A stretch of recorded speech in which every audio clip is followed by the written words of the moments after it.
మొన్నటి అసెంబ్లీ ఎన్నికల్లో ప్రజలు మోసపోయి కాంగ్రెస్ ను గెలిపించారని బీఆర్ఎస్ అధ్యక్షుడు కేసీఆర్ అన్నారు.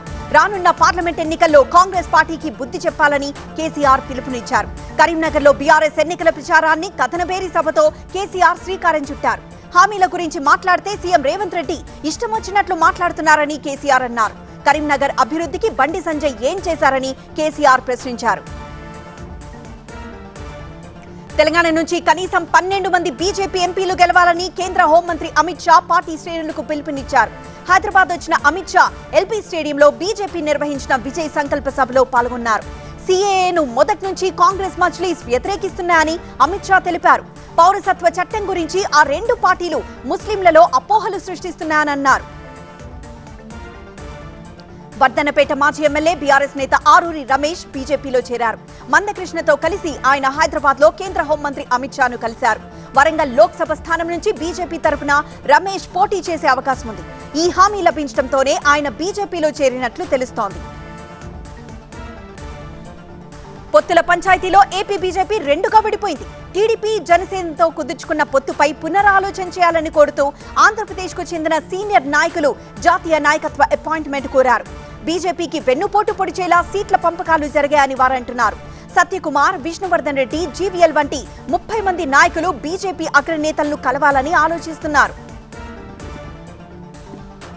చిలకలూరుపేటలో ఈ నెల 17న నిర్వహించే బీజేపీ, టీడీపీ, జనసేన కూటమి బహిరంగ సభ ఏర్పాట్లను టీడీపీ అధ్యక్షుడు చంద్రబాబు సమీక్షించారు. ఈ సభ నిర్వహణ కోసం ఏర్పాటు చేసిన 13 కమిటీల సభ్యులు ఈ సమావేశానికి హాజరయ్యారు. కూటమి తరపున ప్రధాని మోదీ పాల్గొనే మొదటి సభ కావడంతో దీనిని 3 పార్టీలు ప్రతిష్టాత్మకంగా తీసుకుంటున్నాయి. జై భారత్ పార్టీ గుంటూరు లోక్సభ అభ్యర్థిగా డాక్టర్ సుశీల రాజా పోటీ చేస్తారని ఆ పార్టీ అధ్యక్షుడు జేడీ లక్ష్మీనారాయణ ప్రకటించారు. రాష్ట్రానికి ప్రత్యేక హోదా సాధనే లక్ష్యంగా తమ పార్టీ పనిచేస్తుందని ఆయన స్పష్టం చేశారు. ప్రజలకు ఆమోదయోగ్యమైన మేనిఫెస్టోతో తాము ఎన్నికలకు వెళ్తామని లక్ష్మీనారాయణ వెల్లడించారు. కాంగ్రెస్ పార్టీ 43 మంది అభ్యర్థుల పేర్లతో లోక్సభ రెండో జాబితా విడుదల చేసింది. అస్సాం, గుజరాత్, మధ్యప్రదేశ్, రాజస్థాన్, ఉత్తరాఖండ్ నుంచి పోటీ చేసే అభ్యర్థుల పేర్లు ఈ జాబితాలో ఉన్నాయి. రెండో జాబితాలో ఓబీసీలు 13 మంది ఉన్నారని కాంగ్రెస్ ప్రధాన కార్యదర్శి కేసీ వేణుగోపాల్ ప్రకటించారు. మధ్యప్రదేశ్ మాజీ సీఎం కమల్నాథ్ కుమారుడు నకుల్ నాథ్ తన సిట్టింగ్ స్థానం చింద్వాడా నుంచి తిరిగి పోటీ చేయనున్నారు. అటు బీజేపీ రెండో జాబితా కూడా రేపు విడుదలయ్యే అవకాశం ఉంది. నిన్న ఢిల్లీలో జరిగిన బీజేపీ ఎన్నికల కమిటీ సమావేశం అభ్యర్థుల జాబితాపై సుదీర్ఘ కసరత్తు జరిగింది. రెండో జాబితాలో 7 రాష్ట్రాలకు చెందిన 90 మంది పేర్లుండే అవకాశం ఉంది. దమ్ముంటే తన నియోజకవర్గం బెర్హాంపూర్ నుంచి పోటీ చేసి తనను ఓడించాలని కాంగ్రెస్ ఎంపీ అధీర్ రంజన్ చౌదరి బెంగాల్ సీఎం మమతా బెనర్జీకి సవాల్ విసిరారు. ఒకవేళ ఆమె పోటీ చేయకూడదనుకుంటే మేనల్లుడు అభిషేక్ బెనర్జీని బరిలోకి దింపాలని డిమాండ్ చేశారాయన. బీజేపీ గెలిచినా పర్లేదు కానీ తనను ఓడించడం అన్నది మమత ప్రధాన లక్ష్యంగా పెట్టుకున్నారని అధీర్ రంజన్ చౌదరి ఆరోపించారు. కాళేశ్వరంపై విచారణకు సుప్రీంకోర్టు మాజీ న్యాయమూర్తితో కమిటీ. కాంగ్రెస్, బీఆర్ఎస్, ఎంఐఎం ఎజెండా ఒక్కటేనన్న కేంద్ర హోంమంత్రి Amit Shah. Telangana today top 9 news చూద్దాం. కాళేశ్వరంపై న్యాయ విచారణకు కమిటీ వేస్తూ కీలక నిర్ణయం తీసుకుంది తెలంగాణ కేబినెట్. కమిటీ చైర్మన్ గా సుప్రీంకోర్టు మాజీ న్యాయమూర్తి జస్టిస్ పినాక్ చంద్రఘోష్ ను నియమించింది. విద్యుత్ కొనుగోళ్లపై జస్టిస్ నరసింహారెడ్డి చైర్మన్ గా మరో కమిటీని ఏర్పాటు చేసింది. కొత్త రేషన్ కార్డుల జారీకి కేబినెట్ ఆమోదముద్ర వేసింది. అలాగే 14 కార్పొరేషన్లకు కొత్త చైర్మన్లను నియమించారు. సోనియా గాంధీ మాటిస్తే వెనక్కి తగ్గరని తెలిపారు సీఎం రేవంత్ రెడ్డి. రాజకీయంగా నష్టమని తెలిసినా తెలంగాణ రాష్ట్రాన్ని ఇచ్చారని తెలిపారు. కాంగ్రెస్ అంటేనే మహిళా శక్తి అని, వారి ఆశీర్వాదంతోనే రాష్ట్రంలో అధికారంలోకి వచ్చామని అన్నారాయన. ఈ సందర్భంగా సికింద్రాబాద్ జింకానా మైదానంలో నిర్వహించిన సభలో మాట్లాడారాయన. కాంగ్రెస్, బీఆర్ఎస్, ఎంఐఎం ఎజెండా ఒక్కటేనని ధ్వజమెత్తారు కేంద్ర హోంమంత్రి అమిత్ షా. తెలంగాణలో 3 పార్టీలు కలిసే పనిచేస్తున్నాయని, మోదీని ఓడించడమే ఈ పార్టీల లక్ష్యమని వివరించారు. తెలంగాణలో అధికారంలోకి వస్తే ముస్లిం రిజర్వేషన్లను రద్దు చేస్తామని హైదరాబాద్ లో BJP social media warriors meet లో తెలిపారు అమిత్ షా. యాదగిరిగుట్ట ఆలయంలో జరిగిన ఘటనపై స్పందించారు తెలంగాణ డిప్యూటీ సీఎం భట్టి విక్రమార్క. తాను కావాలని చిన్న స్టూల్ మీద కూర్చున్నానని తెలిపారు. ఆ ఫోటోతో కావాలని ట్రోల్ చేస్తున్నారన్నారు. డిప్యూటీ సీఎంగా రాష్ట్రాన్ని శాసిస్తున్నా నేను ఎవ్వరికీ తల వంచేవాడిని కాదు అని వ్యాఖ్యానించారు. తాము గేట్లు ఓపెన్ చేస్తే ఒక్కరూ బీఆర్ఎస్ లో మిగిలరని సీఎం రేవంత్ రెడ్డి చేసిన వ్యాఖ్యలకు కౌంటర్ ఇచ్చారు బీఆర్ఎస్ నేతలు. గేట్లు ఓపెన్ చేసినా ఎవ్వరూ వెళ్లరన్నారు మాజీ మంత్రి గంగుల కమలాకర్. గేట్లు తెరవడం కాదు, ఎండుతున్న పంటలకు సాగర్, శ్రీశైలం, కాళేశ్వరం గేట్లు ఎత్తండి అంటూ సీఎం రేవంత్ కు సూచించారు మరో మాజీ మంత్రి జగదీష్. టీఎస్ఆర్టీసీ కొత్త మెట్రో ఎలక్ట్రిక్ బస్సులను అందుబాటులోకి తీసుకొచ్చింది.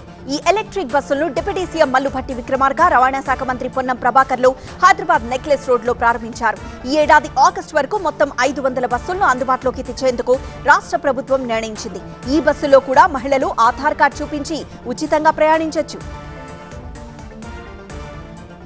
చర్లపల్లి రైల్వే టెర్మినల్ ను త్వరలో జాతికి అంకితమిస్తామన్నారు కేంద్ర మంత్రి కిషన్ రెడ్డి. చర్లపల్లి రైల్వే టెర్మినల్ పనులు 90% పూర్తయ్యాయని చెప్పారు. ప్రధాని మోదీ వర్చువల్ గా పాల్గొన్న వందే భారత్ రైళ్ల ప్రారంభోత్సవంలో పాల్గొన్నారు కిషన్ రెడ్డి.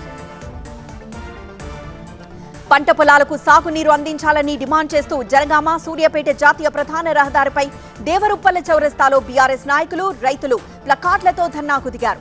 2 రోజుల్లోగా రైతులకు నీరు అందుతుందని ఎవరూ ఆందోళన చెందాల్సిన అవసరం లేదన్నారు పాలకుర్తి ఎమ్మెల్యే యశస్విని రెడ్డి.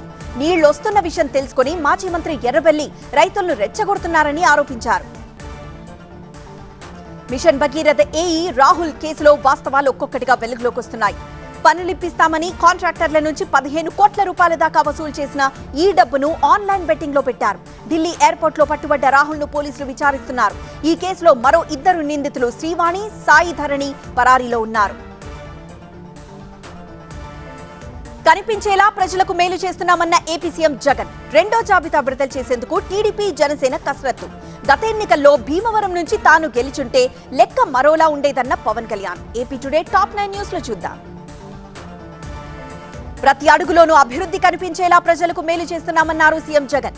జయవాడ కార్పొరేషన్ పరిధిలో పేదలకిచ్చిన పట్టాలకు శాశ్వత హక్కులు కల్పించిన పట్టాలను లబ్ధిదారులకు అందజేశారు. మరోవైపు కృష్ణానది రీచైనింగ్ వాల్స్, రివర్ ఫ్రంట్ పార్కుల్ని ప్రారంభించారు ముఖ్యమంత్రి. కృష్ణా వారధికి ఇరువైపులా నిర్మించిన పార్కులకు కృష్ణమ్మ జలవిహార్ అనే పేరు పెడుతున్నట్లు ప్రకటించారు. ఓఎన్జీసీ పైప్ లైన్ కారణంగా ఉపాధి కోల్పోయిన మత్స్యకార కుటుంబాలకు ఆర్థిక సాయం అందించారు సీఎం జగన్. జీవనోపాధి కోల్పోయిన 23,458 మంది మత్స్యకారులకు 161,86,00,000 రూపాయల ఆర్థిక సాయం విడుదల చేశారు ఆయన. సీఎం క్యాంపు కార్యాలయం నుంచి బటన్ నొక్కి మత్స్యకారుల ఖాతాల్లోకి నిధులు జమ చేశారు. ఏపీలో టీడీపీ, బీజేపీలతో పొత్తులకు వెళ్లడానికి ఒక కీలక వ్యక్తి కారణమని కీలక వ్యాఖ్యలు చేశారు జనసేన అధినేత పవన్ కళ్యాణ్. భీమవరంలో తాను గెలిచుంటే లెక్క వేరేగా ఉండేదని వ్యాఖ్యానించారు పవన్. గత ఎన్నికల్లో బంధుత్వాలతో సంకెళ్లు వేశారన్నారు. వచ్చే ఎన్నికల్లో భీమవరంలో గెలిచి తీరాల్సిందే. గ్రంథి శ్రీనివాస్ ను తన్ని తరిమేయాలి అని జనసేన కార్యకర్తలకు పిలుపునిచ్చారు పవన్. ఏపీలో బీజేపీ, జనసేనతో పొత్తు పెట్టుకుని సీట్ల పంపకాల్ని కూడా పూర్తి చేసేసిన టీడీపీ ఇప్పుడు తమ అభ్యర్థుల రెండో జాబితాను విడుదల చేసేందుకు సిద్ధమవుతోంది. తొలి జాబితాలో పలువురు సీనియర్ల పేర్లు కనిపించలేదు. దీంతో వారంతా ఆందోళనలో ఉన్నారు. ఈ నేపథ్యంలో వాటిని పిలిపించి బుజ్జగించిన చంద్రబాబు ఎల్లుండి రెండో జాబితాను విడుదల చేసేందుకు సిద్ధమవుతున్నారు. తెనాలి మహిళ గీతాంజలి మరణంపై తీవ్ర విచారం వ్యక్తం చేశారు ఏపీ సీఎం జగన్. ఆడపిల్లల గౌరవ మర్యాదలకు భంగం కలిగితే వదిలేది లేదన్నారు. అనుచిత వ్యాఖ్యల కారణంగా ఆత్మహత్యకు పాల్పడ్డ గీతాంజలి కుటుంబాన్ని న్యాయపరంగా ఆదుకోవాలని అధికారుల్ని ఆదేశించారు జగన్. ఆమె కుటుంబానికి 20 లక్షల రూపాయల సాయం చేస్తున్నట్లు ప్రకటించారు సీఎం. తిరుమలలో ఏపీ టూరిజం హోటల్స్ ను ప్రారంభించారు మంత్రి రోజా. తిరుమలలో భక్తులకు తక్కువ ధరలకే ఆహారాన్ని టూరిజం హోటల్స్ లో ఇస్తానన్నారు. టీడీటీ బోర్డు ఆమోదించిన ధరలకు క్వాంటిటీ, క్వాలిటీ భోజనం భక్తులకు అందుబాటులో ఉంటుందన్నారు రోజా. స్టార్ హోటల్స్ తరహా 3 రెస్టారెంట్లను తిరుమలలో ఏపీ టూరిజం నిర్వహిస్తోందని చెప్పారు. టీడీపీ అధినేత చంద్రబాబుపై తీవ్ర స్థాయిలో విరుచుకుపడ్డారు మంత్రులు. అన్ని పార్టీలతో పొత్తు పెట్టుకున్న చరిత్ర చంద్రబాబుదన్నారు మంత్రి అమర్నాథ్. కేపాల్ పార్టీ ఒక్కటే పొత్తు పెట్టుకోకుండా మిగిలిందని ఎద్దేవా చేశారు ఆయన. గతం కంటే దారుణంగా టీడీపీ పరిస్థితి ఉండబోతోందని జోసెన్ చెప్పారు. రాష్ట్ర వ్యాప్తంగా వైసీపీ 14వ ఆవిర్భావ దిన వేడుకలు జరిగాయి. తాడేపల్లి కేంద్ర కార్యాలయంలో సీనియర్ నేత ఎమ్మెల్సీ ఉమారెడ్డి వెంకటేశ్వర్లు వైసీపీ పథకాన్ని ఆవిష్కరించారు. ఈ సందర్భంగా ఆయన మాట్లాడుతూ చంద్రబాబుకు అధికారం మీద మాత్రమే ప్రేమ ఉందన్నారు. రాష్ట్రానికి హోదా ఇస్తామని చెప్పి ప్రధాని మోదీ అన్యాయం చేశారని మండిపడ్డారు మాజీ ఎంపీ మేకపాటి రాజమోహన్ రెడ్డి. గతంలో కలిసి పోటీ చేసిన మోదీ, పవన్, చంద్రబాబు అప్పుడు మాట నిలుపుకోలేకపోయారని ఎద్దేవా చేశారు. హోదాపై ప్రకటన చేశాకే మోదీ ఓటు అడగాలని కోరారు. సబర్మతి గాంధీ ఆశ్రమ పునర్నిర్మాణ ప్రాజెక్టుకు మోదీ ప్రారంభం.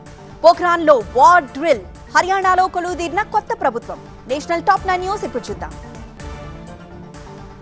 ఏ దేశమైతే తన వారసత్వాన్ని పరీక్షించుకోలేదో అది తన భవిష్యత్తును కోల్పోతుందని ప్రధాని మోదీ అన్నారు. స్వాతంత్ర సమరంలో కీలకంగా నిలిచిన దండి యాత్ర వార్షికోత్సవం సందర్భంగా అహ్మదాబాద్లోని సబర్మతి గాంధీ ఆశ్రమ పునర్నిర్మాణ ప్రాజెక్టును ప్రధాని మోదీ ప్రారంభించారు. 1200 కోట్ల రూపాయలతో కేంద్రం, గుజరాత్ ప్రభుత్వం సంయుక్తంగా ఈ ప్రాజెక్టును చేపడుతున్నాయి. తాను గుజరాత్ ముఖ్యమంత్రిగా ఉన్నప్పటి నుంచి ఇది తన కళ అని ప్రధాని మోదీ అన్నారు.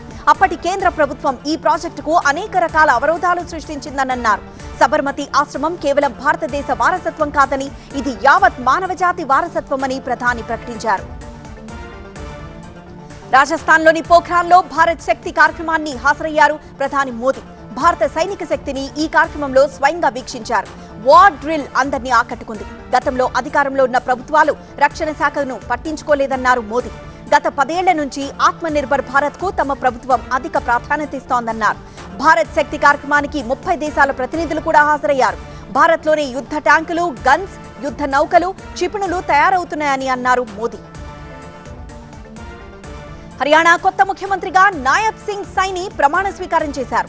మిత్రపక్షం జననాయక్ జనతా పార్టీతో బీజేపీ తెగదెంపులు చేసుకోవడంతో నాటకీయ పరిణామాల మధ్య ప్రస్తుత ముఖ్యమంత్రి మనోహర్ లాల్ ఖట్టర్ రాజీనామా చేశారు. చండీగఢ్ రాజ్ భవన్ లో నిర్వహించిన కార్యక్రమంలో హర్యానా గవర్నర్ బండారు దత్తాత్రేయ కొత్త సీఎంతో ప్రమాణం చేయించారు. సైనితో పాటు మరో 5 మంత్రులుగా ప్రమాణ స్వీకారం చేశారు.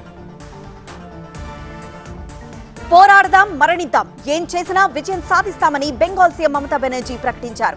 కేంద్ర ప్రభుత్వం సోమవారం నుంచి అమల్లోకి తెచ్చిన పౌరసత్వ సవరణ చట్టం చట్టబద్ధతపై తనకు అనుమానముందని మమతా బెనర్జీ అన్నారు. ఉత్తర 24 పరిణాల జిల్లాలో ఆమె మాట్లాడారు. 2019లో ఎన్ఆర్సీ పేరు చెప్పి అస్సాంలో 13 లక్షల మంది బెంగాలీ హిందువుల ఓట్లు తొలగించారని మమతా బెనర్జీ గుర్తు చేశారు. రాహుల్ గాంధీ భారత్ జోడో న్యాయ్ యాత్ర అంతిమ దశకు చేరుకుంది. ఒకప్పుడు కాంగ్రెస్ కు కంచుకోటగా నిలిచిన మహారాష్ట్రలోని నందర్బార్ లో రాహుల్ గాంధీ మాట్లాడారు. ఈ ప్రాంతానికి గాంధీ కుటుంబానికి చెందిన వ్యక్తి రావడం 14 ఏళ్లలో ఇదే మొదటిసారి. సిఏఏపై మజ్లిస్ అధ్యక్షుడు అసదుద్దీన్ ఓవైసీ మరోసారి తీవ్రంగా మండిపడ్డారు. 4 ఏళ్ల క్రితం మోదీ సర్కార్ రూపొందించిన ఈ చట్టం రాజ్యాంగ వ్యతిరేకమని అన్నారు. సమానత్వ హక్కు చట్టానికి సిఏఏ వ్యతిరేకమని తెలిపారు. ఇలాంటి చట్టాన్నే గతంలో దక్షిణాఫ్రికాలో చేశారని, దాన్ని నాడు గాంధీ చించిపారేశారని అసద్ గుర్తు చేశారు. ఢిల్లీ వచ్చిన బెలారస్ విదేశాంగ మంత్రి సెర్గీ అలెయ్నిక్ భారత్ విదేశాంగ మంత్రి జైశంకర్ ను కలిశారు. రక్షణ రంగంలో భాగస్వామ్యం పెంపొందించుకోవడం సహా అనేక ద్వైపాక్షిక విషయాలపై ఇద్దరు నేతలు చర్చించారు. సిఏఏను వ్యతిరేకిస్తూ ఢిల్లీలోని జామియా మిలియా ఇస్లామియా విద్యార్థులు నిరసన ప్రదర్శన చేశారు. ఈ చట్టాన్ని తక్షణమే వెనక్కి తీసుకోవాలని డిమాండ్ చేశారు. అంతేకాదు 4 ఏళ్ల క్రితం ఈ చట్టం కింద అరెస్ట్ అయిన వారిని విడుదల చేయాలని విద్యార్థి సంఘాలు కోరాయి. సిఏఏ అమలును నిరసిస్తూ కేరళ రాజధాని తిరువనంతపురంలో కాంగ్రెస్ కార్యకర్తలు సెక్రటేరియట్ ముట్టడి చేసిన ప్రయత్నాలను పోలీసులు నిలువరించారు. ఎన్నికల వేళ ప్రజల దృష్టి మళ్లించేందుకు పౌరసత్వ వ్యవహారాన్ని మోదీ తీసుకొచ్చారని కాంగ్రెస్ కార్యకర్తలు ఆరోపించారు. మహిళలకు 24 గంటలు భద్రత అందించేందుకు టీ సేఫ్ పేరుతో ప్రత్యేక యాప్ ను తెలంగాణ ప్రభుత్వం ప్రారంభించింది. ఏపీలో పనిచేస్తున్న దిశ యాప్ తరహాలో ఇది పనిచేయనుంది. సెక్రటేరియట్ లో నిర్వహించిన కార్యక్రమంలో ముఖ్యమంత్రి టీ సేఫ్ ప్రారంభించారు. ఇతర పార్టీలు బీఆర్ఎస్ పై బురద జల్లే ప్రయత్నం చేస్తున్నాయని, కార్యకర్తలు వాటిని తిప్పికొట్టాలని మాజీ మంత్రి ఎర్రబెల్లి దయాకర్ రావు పిలుపునిచ్చారు. జనగామ జిల్లా పాలకుర్తి నియోజకవర్గంలో నిర్వహించిన పార్టీ ముఖ్య కార్యకర్తల సమావేశంలో ఎర్రబెల్లి పాల్గొన్నారు. రంజాన్ సందర్భంగా హైదరాబాద్ లోని ఒక హోటల్లో ఫ్రీ హలీం అని ప్రకటించడంతో వందలాది మంది ఎగబడ్డారు. ఒక్కసారిగా జనం భారీగా తరలి రావడంతో పరిస్థితి అదుపు తప్పింది. ట్రాఫిక్ జామ్ కావడంతో పోలీసులు లాఠీచార్జ్ చేసి వారిని చెదరగొట్టాల్సిన పరిస్థితి వచ్చింది. కడప జిల్లా కమలాపురం నియోజకవర్గంలోని సమస్యాత్మక గ్రామాలు, ఫ్యాక్షన్ గ్రామాల్లో కేంద్ర బలగాలు కవాతు నిర్వహించాయి. ఓటర్లు స్వచ్ఛందంగా స్వేచ్ఛాయుత వాతావరణంలో ఓటు హక్కు వినియోగించుకోవాలని పిలుపునిచ్చారు. మెదక్ జిల్లాలోని అక్కనపేట రైల్వే స్టేషన్లో 1 స్టేషన్ 1 స్టాల్ ను ప్రధాని మోదీ వర్చువల్ గా ప్రారంభించారు. ఈ స్టేషన్లో తెలంగాణ పిండి వంటలను రైలు ప్రయాణికుల కోసం అందుబాటులో ఉంచారు. కర్నూలు జిల్లాలోని మంత్రాలయ రాఘవేంద్రుని గురు వైభవోత్సవాలు భక్తి శ్రద్ధలతో జరుగుతున్నాయి. రాఘవేంద్ర స్వామి సన్యాసం స్వీకరించిన రోజు సందర్భంగా 403వ పాదుకా పట్టాభిషేకాన్ని నిర్వహించారు. బంగారు నాణాలు, ముత్యాలతో ప్రత్యేక పూజలు చేశారు. పుట్టపర్తిలో పోతులప్ప, చెన్నకేశవ స్వామి ఉత్సవాలు అంగరంగ వైభవంగా ప్రారంభమయ్యాయి. డప్పు వాయిద్యాల మధ్య సంప్రదాయ ఎలవగంప ఊరేగింపు పుట్టపర్తిలో కన్నుల పండుగగా జరిగింది. ఈ ఊరేగింపును చూసేందుకు చుట్టుపక్కల గ్రామాల నుంచి జనాలు భారీగా తరలివచ్చారు.